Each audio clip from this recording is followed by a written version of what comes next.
Hello my friends, en la mini lesson de hoy vamos a ver una cosa que vamos a usar a diario, así que pay attention. WH questions, o también llamadas preguntas informativas. ¿Por qué se le llaman preguntas informativas?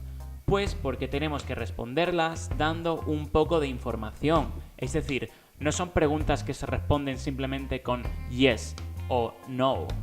Se pueden formular de dos formas, con los verbos auxiliares, como por ejemplo do, o con el verbo to be.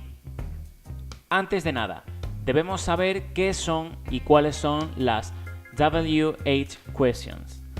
Son palabras que se usan al principio de la pregunta y sirven para preguntar qué, por qué, dónde, cuándo, quién y cómo.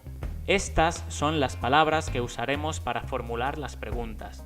Como veis, todas empiezan con WH, es decir, WH. Todas excepto how. Pero bueno, si os fijáis, tienen las letras W y H también. Ahora, como hemos dicho antes, las WH questions se pueden formular de dos formas, con los verbos auxiliares o con el verbo to be. ¿Cómo usamos las WH questions con verbos auxiliares? Esta fórmula es más sencilla, ya que no tenemos que conjugar el verbo to be. La fórmula será la siguiente. WH questions, es decir, la palabra que hemos visto antes, una de ellas, más el verbo auxiliar, más el sujeto, más el verbo. Por ejemplo, ¿qué prefieres? Sería What do you prefer? ¿Y cómo sería en pasado? Es decir, ¿qué preferías? What did you prefer? En este caso, el verbo auxiliar pasaría a estar en pasado. Pasaría de do a did. Venga, ahora, ¿cómo se diría ¿dónde vive él? Where does he live?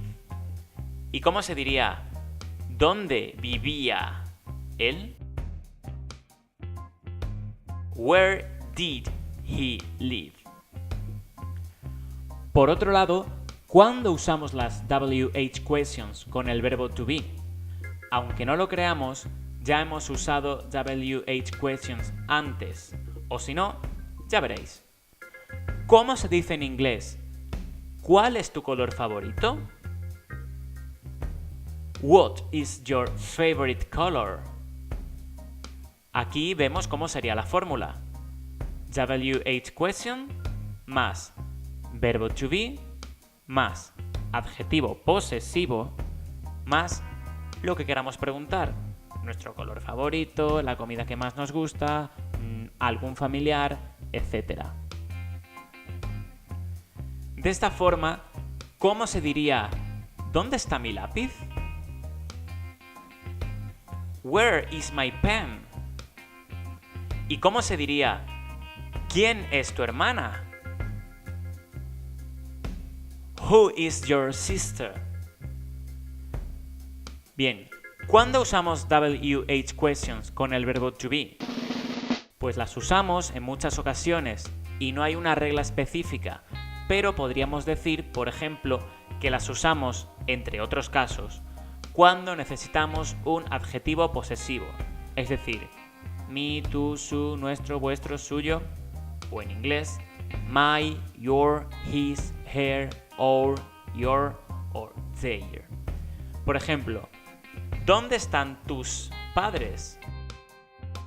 Where are your parents? Por último, decir que no solo usamos las WH questions con el verbo to be cuando utilizamos adjetivos posesivos.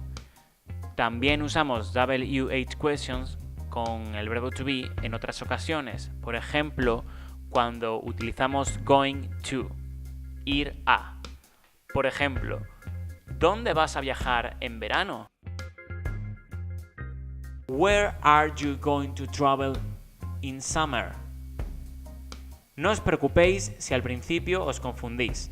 Al final todo es práctica. So, don't worry. Bye bye and see you soon.